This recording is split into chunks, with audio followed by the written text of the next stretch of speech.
کوئی حدیث پاک ابو داؤد شریف کی بھی اور ابن ماجہ کی بھی، پیارے آقا صلی اللہ علیہ وسلم فرماتے ہیں اگر جمعے کے دن عید ہو جائے تو پھر جمعہ نہ پڑھو، ظہر پڑھ لو۔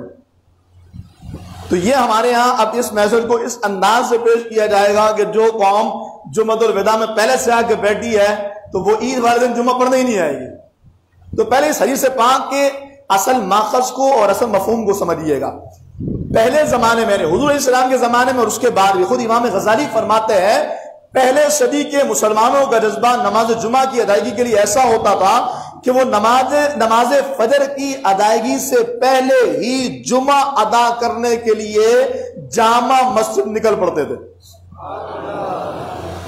جمعہ ادا کرنے کے لیے فجر سے پہلے نکل پڑتے تھے۔ کیوں؟ اس لیے ہے کہ جمعہ اور عیدین کی نماز شہر سے باہر ہوا کرتی تھی۔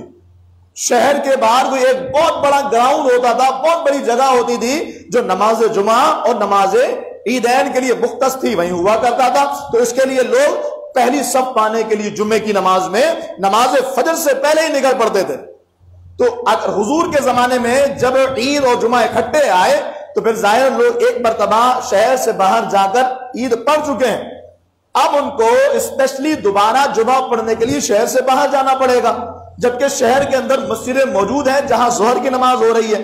جامع مسجد تو نہیں تھی، ظہر کی نماز ہوا کرتی تھی، وہاں ظہر کی نماز ہو رہی ہے، تو پھر لوگ ظہر کی نماز پڑھ لیں۔ اور ان کے لیے آج کے دن ریلیف یہ ہے کہ وہ جو اتنی مشقت اٹھا کر کے عیدگاہ میں جا کر نماز پڑھ رہے ہیں، وہ جمعے کی نماز نہ پڑھیں، ظہر پڑھ لیں تو انہیں کوئی گناہ نہیں ہوگا۔ یہ مقصد تھا، لیکن افضل پھر بھی جمعہ ہے۔ اور آج کے دور میں اگر آپ بات کیجئے تو ہمارے ہاں تو ہر چند قدم پر مسجدیں ہیں۔ پھر دوسرے یہ کہ آپ جمعہ نہیں پڑھیں گے، ظہر تو پڑھیں گے، اور ظہر باجماعت پڑھیں گے تو آئیے مسجد میں، یہاں جمعہ ہی ہوگا۔ مسجد میں نماز جمعہ ہی ہوگی، ظہر نہیں ہوگی، تو اس لیے پھر جمعے کی نماز ہی پڑھی جائے گی۔ اور افضل بھی یہی ہے۔ یہ ان لوگوں کے لیے تھا جو شہر سے باہر جا کر کے نمازیں پڑھتے تھے کہ ان کو ایک دن میں 2 بار مشقت ہو، میلوں کا سفر طے کرنا ہو اور پھر وہ جا کر کے نماز پڑھیں۔ انہیں ریلیف دے دیا گیا تھا کہ ایک دن میں اگر 2 اس طرح کے ایونٹ آ جائیں تو جمعے کی نماز ریلیف ہے، ظہر پڑھ لیں۔ ہمارے لیے یہ ریلیف نہیں ہے۔